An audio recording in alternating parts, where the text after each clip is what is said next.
In today's video, I'm going to teach you how to short S&P 500 on Robinhood. The short answer is that you can't directly short the S&P 500 index on Robinhood because an index isn't a tradable security.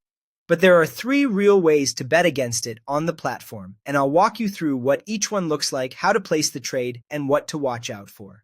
The easiest method is to buy an inverse ETF. A popular choice is the ProShares Short S&P 500, ticker SH. This fund is designed to move up when the S&P 500 moves down, targeting the opposite of the index's daily performance. To place the trade, open the Robinhood app, use the search bar to look up SH, tap Buy, enter the amount you want, and confirm your order. No margin is required, which makes this beginner-friendly. A quick tip: inverse ETFs reset daily, so they're generally better for short-term bearish views rather than long-term holds. If markets are moving fast, consider using a limit order for more control over your entry price. A more advanced method is to short an S&P 500 ETF directly, like SPY, which tracks the index. This requires a margin account, at least a $2,000 account balance, and approval for short selling from Robinhood. You're borrowing shares to sell them, aiming to buy them back lower, and there's typically a borrow fee. To do it, first enable margin in your Robinhood settings.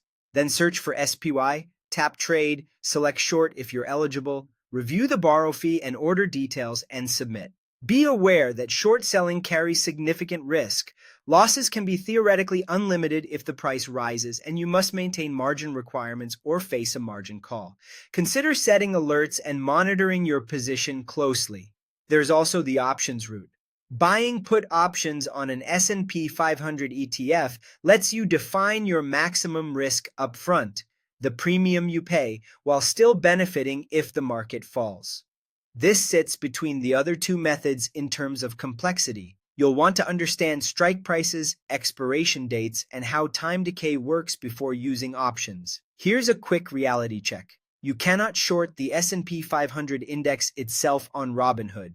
You must use ETFs, options, or other derivatives to express a bearish view. Which method should you use? If you're a beginner, start with an inverse ETF like SH. If you're intermediate, consider put options. If you're advanced and comfortable with margin and its risks, shorting SPY is an option. Always double-check fees, risk, and your time horizon before placing any trade.